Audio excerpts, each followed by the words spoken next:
amakuru meza agezweho kandi yizewe muri aka kanya nuko ikipe ya Leeds ndetse na Burnley zimaze kuzamuka mu cyiciro cya mbere official Premier League season 25-26.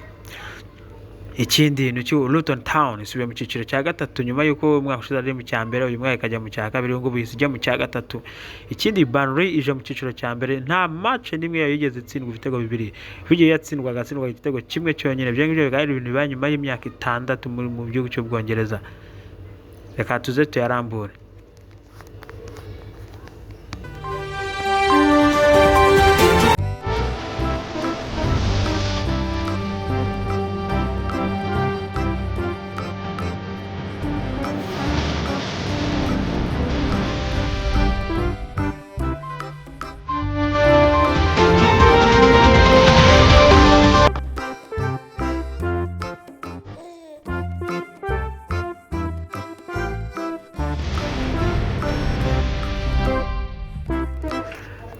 Amakuru agezweho muri aka kanya nuko ikipe ya Leeds yo mu cyiciro cya kabiri mu gihugu cy'Ubwongereza hamwe na Burnley zimaze kuzamuka mu cyiciro cya mbere official Premier League next is 25-26.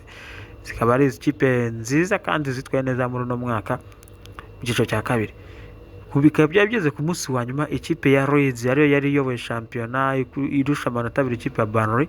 Nabyo ku munsi wa nyuma ku mukino wa 46 ikipe ya Burnley yaratbanje gutsinda igitego, naho Leeds aho yari imikina byagoranye cyane irimo kunganya.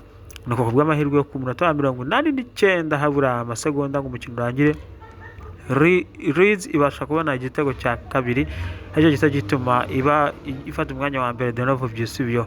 Ibyo ngibyo bivuze yuko bije mu cyiciro cya mbere zitandukanijwe n'ibitego kuko zose zifite amanota 100 n'indi ifite amanota 100 gusa, zifite itandukanye ry'ibitego 35 Leeds yari zigamye, mu gihe Burnley yari zigamye ibitego 55, kuvuga ngo itandukanye ry'ibitego 10.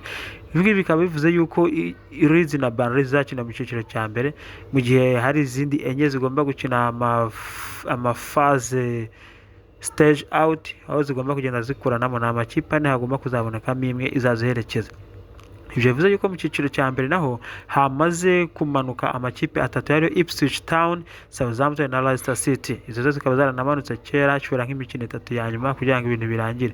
Bivuze yuko twifurije amahirwe masa Burnley na Leeds, tukaba tuzeye yuko zitazasubira inyuma, zikaba zije zifite imigambi myiza.